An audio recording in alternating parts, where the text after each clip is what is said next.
అండి, అందరికి నమస్కారం. అందరూ ఎలా ఉన్నారు? బాగున్నారా? మేము కూడా చాలా బాగున్నామండి. ఈ రోజు అయితే నేను మేక కాళ్ళ పులుసు చేశాను, అలానే మటన్ ఫ్రై చేశాను అనమాట. ఎప్పుడు కూరలాగా కాకుండా ఇలా ఫ్రై చేస్తే మా అన్నకి ఇష్టం, ఒక వారం రోజులు తింటుందని చెప్పేసి దానికోసం అలా చేశాను. ఇది పులుసు అంటారు, పాయ అంటారు. వేడి వేడి అన్నంలో బాగుంటుంది, చపాతీలోకి కూడా బాగుంటుంది. టేస్ట్ చూడాలి. పాయ ఈరోజు మార్నింగ్ పప్పు చేశాను నేను. మీరు ఇప్పుడు అక్కడ నుండి తీసుకొచ్చారు. ఇదేంటి? కరివేపాకు పొడి. అవునా? ఏం కారపొడి నాకు తెలియదు, ఆంటీ ఇచ్చారు, అమ్మ ఇచ్చింది. దోసకాయ రొయ్యలు కదా, ఇది దోసకాయ రొయ్యలు.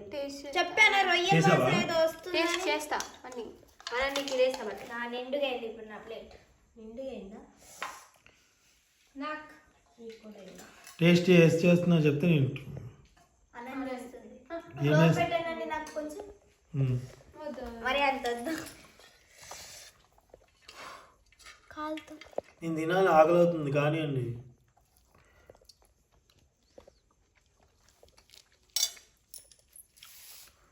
బాగుంది.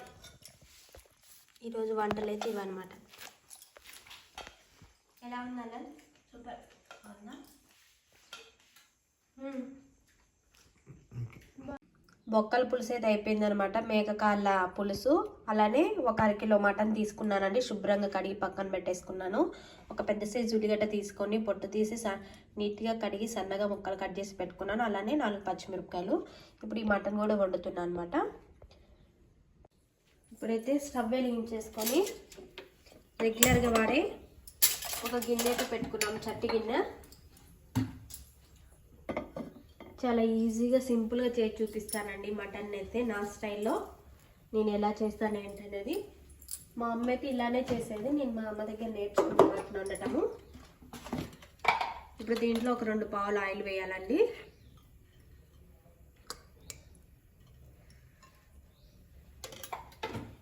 మనకి మటన్ వండినా చికెన్ వండినా మటను చికెన్ వండేటప్పుడు నీసు వాసన రాకుండా, బ్యాడ్ స్మెల్ రాకుండా ఉండాలంటే ఒక లవంగాయ, అలానే ఒక యాలకుని, ఇలాచి అంటారు కదా, దాన్ని ఇలా వేయాలి. అలానే దాచిన చెక్క, కొంచెం దాచిన చెక్క వేయాలండి. అప్పుడు మనకి నీచు వాసన, బ్యాడ్ స్మెల్ రాకుండా మటన్ కూర కూడా టేస్ట్ మాత్రం సూపర్గా ఉంటుంది అనమాట.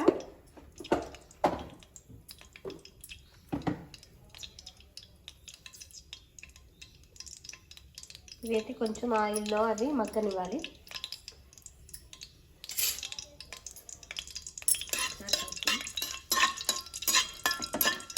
ఇంకా బిర్యానీ ఆకు కూడా వేస్తారండి కొంతమందికి. బిర్యానీ ఆకు ఇవి కూడా వేస్తాను, నేను అవే వేయను. ఇప్పుడు ఉల్లిగడ్డలు పచ్చిమిరపకాయలు కూడా వేసుకోవాలి.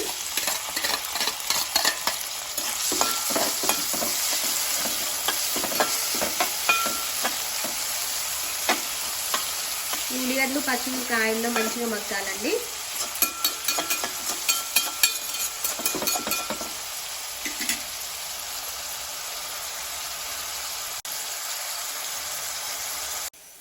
పసుపు కూడా వేసుకొని కలుపుకోవాలండి. ఉల్లిగడ్డలు అయితే మంచిగా ఆయిల్లో మగ్గిపోయాయి, బాగా మగ్గాయండి ఆయిల్లో.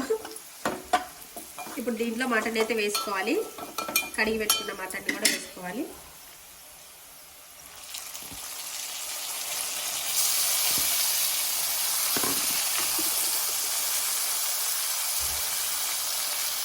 మటన్ని వేసుకొని కలుపుకోవాలండి.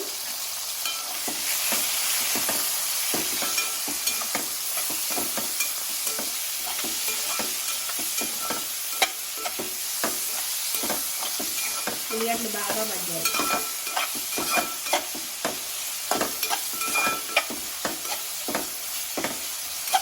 ఇప్పుడే అల్లం వెల్లుల్లి పేస్ట్ వేసుకోవద్దండి. ఇప్పుడే వేస్తే అరగంటన్నట్టు అయింది కాబట్టి కొద్దిసేపు మటన్ని మంచిగా ఆయిల్లో మగ్గనివ్వాలండి. ఆయిల్లో మగ్గనివ్వాలి మటన్ని. మూత పెట్టుకోండి. ఓకే అండి, ఒకసారి అయితే మూత అయితే తీసుకుంటాము. చూస్తారు కదా, మూత పెట్టుకోవటం వల్ల మటన్ అనేది మంచిగా ఉడికిపోతుంది.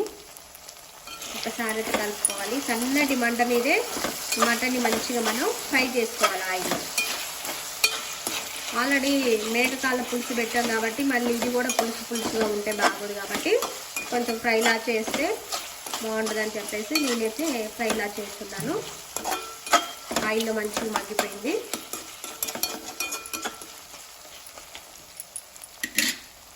దీంట్లో అల్లం వెల్లుల్లి పేస్ట్ వేసుకోవాలి.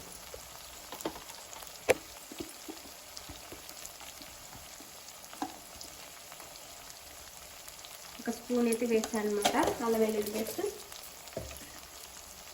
ఒకసారి అయితే కలుపుకోవాలి.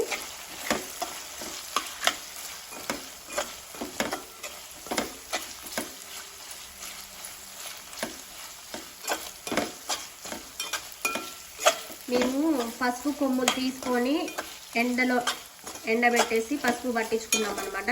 కొంచెం వేసినా సరే మనకి పసుపు బాగా ఎల్లోగా కనపడింది. పసుపు కొమ్ములు కొని పట్టియటం వల్ల మనకి పసుపు అనేది ఎక్కువగా పొదుగు అవుతుంది, ఎక్కువ వస్తుంది. 2 కేజీలు పసుపు పట్టించుకుంటా అండి, దాదాపుగా సంవత్సరం దాకా వస్తుంది. అంటే నేను గడపలకి పూజకి వాడతా కాబట్టి సపరేట్గా పట్టించుకున్న వెంటనే ఒక బాక్స్ నిండా తీసేసుకొని దాన్ని గడపలు బూదియడానికి వాడతాను. 2 కేజీలు పసుపు మాకు కూడా దాదాపు 10 నెలల వరకు వస్తుందండి. మీకైతే సంవత్సరం రావచ్చు, వీడియోలు చేయని వాళ్ళకైతే సంవత్సరం దాకా కూడా వస్తుంది పసుపు. బయట కొనుక్కొస్తే ఏంటంటే ప్యాకెట్లో అది ఎక్కువ రోజులు రావట్లేదు, తొందరగా అయిపోయినట్టు అనిపిస్తుంది. ఇది ఒకసారి పట్టించుకొని డబ్బాలో పెట్టుకుంటే చాలా రోజులు వస్తుంది. ఇప్పుడైతే పసుపు వేసాం కదండి, ఒక 5 నిమిషాలు అయితే మగ్గనివ్వాలి. ఇప్పుడైతే దీంట్లో కారం వేసుకోవాలండి. ఒక 2 స్పూన్లు కారం,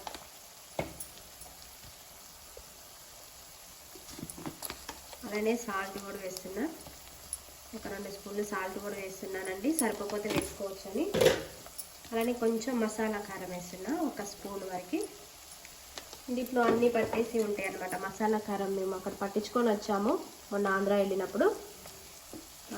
చికెన్, మటన్, ఫిష్లోకి, నాన్ వెజ్లోకి మసాలా కారం బాగుంటుంది. అలానే ఫ్రైలలో కూడా బాగుంటుందండి ఈ మసాలా కారం అనేది. గ్రేవీ వస్తుంది, పులుసు కూరలో వేస్తే, ఫ్రైలలో వేస్తే టేస్ట్ కూడా బాగుంటుంది. కేజీ 500 అంటండి మసాలా కారం. మేము మొన్న మీ వారికి వెళ్ళినప్పుడు మా చెల్లి వాళ్ళ ఇంటికి వెళ్ళాం కదండి, అప్పుడు పట్టించుకున్నాం. అక్కడ సంత ఉంటుంది నక్కపల్లిలో ఉంటుంది మా చెల్లి అయితే. అక్కడ శుక్రవారం సంత పెడతారనమాట. కూరగాయలైనా, ఎండి చేపలైనా, పచ్చి చేపలైనా, ఏవైనా సరే అక్కడ మార్కెట్లో అన్ని కేజీలకి ఇవ్వరు, కుప్పలు లెక్క అమ్ముతారు అనమాట. మేము అక్కడికి వెళ్ళినప్పుడల్లా ఎండి చేపలు, మెత్తళ్ళు, రొయ్యలు తెచ్చుకుంటాము, అక్కడ కొనుక్కొచ్చుకుంటాము సంతకెళ్ళి. అలానే ఈ కారం కూడా అక్కడే అమ్ముతారు మనకి. ఆ సంతలోనే ఈ మసాలా కారం కావాల్సిన ఎండిమిరపకాయలు, లవంగాయలు, దాల్చిన చెక్క, గసగసాలు, శొంఠి, పసుపు కొమ్ములు, ధనియాలు, జీలకర్ర, మెంతులు ఇవన్నీ వాళ్ళ దగ్గరే సంతలో దొరుకుతాయి. ఇవన్నీ వాళ్ళే మొత్తం ఎంతెంత వేయాలో అన్నీ వేసేసి, మనకి ఎండిమిరపకాయలు కూడా వాళ్ళ దగ్గరే ఉంటాయి కాబట్టి అన్నీ కలిపేసి అవన్నీ కలిపి కేజీ అవుతుంది. ఆ కేజీ వచ్చేసి 500 అనమాట. మనం మిల్లికి వెళ్ళి పట్టి ఇస్తాం కదండి, అప్పుడు కారం అయితే దాదాపు 1.5 కేజీ వస్తుంది. అంటే ఒక 50 గ్రాములు జీలకర్ర, ఒక 50 గ్రాములు ధనియాలు అలా వేస్తారు కాబట్టి వాళ్ళు మొత్తం మనకి కారం ఎక్కువగానే వస్తుంది. కేజీకి 1.5 కేజీ కారం అయితే వచ్చిందనమాట ఈ మసాలా కారం అనేది. ఎల్లిపాయలు దంచి దాంట్లో వేసుకుంటే కారంలో చాలా బాగుంటుంది. ఇప్పుడైతే అయిపోయిందనమాట. కొంచెం పుదీనా వేసేసుకొని దింపేసుకోవడమేనండి. చూసారుగా వాటర్ అనేది పోయకుండా మటన్ ఫ్రైని ఈ విధంగా చేసుకుంటే 10 రోజుల వరకు బయట పెట్టిన మటన్ ఫ్రై అనేది పాడవదండి. చాలా టేస్ట్గా చాలా బాగుంటుంది. తప్పకుండా ఒకసారి మీరు కూడా ఇలా ట్రై చేయండి. చూసారు కదండి, చూస్తుంటేనే తినాలనిపిస్తుంది కదా. చాలా ఈజీగా సింపుల్గా మటన్ ఫ్రై అయితే నేను చేశాను అనమాట. చాలా అంటే చాలా టేస్టీగా చాలా బాగుంటుంది. తప్పకుండా మీరు కూడా ఇలా ట్రై చేయండి. 10 రోజుల వరకు మటన్ ఫ్రై అనేది నిల్వ ఉంటుంది, మనకి పాడవదు. ఫ్రిడ్జ్ లేకపోయినా సరే చాలా బాగా వచ్చాయన్నమాట. చాలా అంటే చాలా బాగా ఉడికింది. నేను ఇప్పుడు ఇలా గంటతో ఇలా ఒత్తి చూపిస్తానండి. చూడండి, ముక్క అయితే తెగిపోతుంది. చూసారు కదా, సన్నటి మంట మీద ఫ్రై చేసుకుంటే మటను ఉడికిద్దండి. మనం సేమ్ చికెన్ లాగే ఉడికిద్ది. మటన్ కూడా కొంచెం టైం పట్టిద్ది. అంటే సన్నటి మంట మీద కనీసం ఒక 20-25 మినిట్స్ అయితే ఉడకనివ్వాలి. సన్నటి మంట మీద మూత పెట్టుకొని ఉడకనిస్తే మనకి ఫ్రై అనేది చాలా బాగా వస్తుంది అనమాట. చూసారుగా, నేను ఎటువంటి ఎక్కువ తక్కువ మసాలాలు ఏమి వేయకుండా చాలా సింపుల్గా మటన్ ఫ్రై అయితే చేసి ఇలా అంటే ఇలా ముక్క కూడా తినిపోతుంది. ఇలా గంటతో ఇలా తుంపితే ముక్క తునిగిపోతుంది. చూసారుగా ముక్క కూడా తునిగిపోయింది. చాలా అంటే చాలా బాగా వచ్చింది. మా పిల్లలు వచ్చిన తర్వాత తిని టేస్ట్ ఎలా ఉందో చెప్తారండి. అలానే మా వారు వచ్చిన తర్వాత కూడా తిని ఎలా ఉంది అంటే చెప్తారు.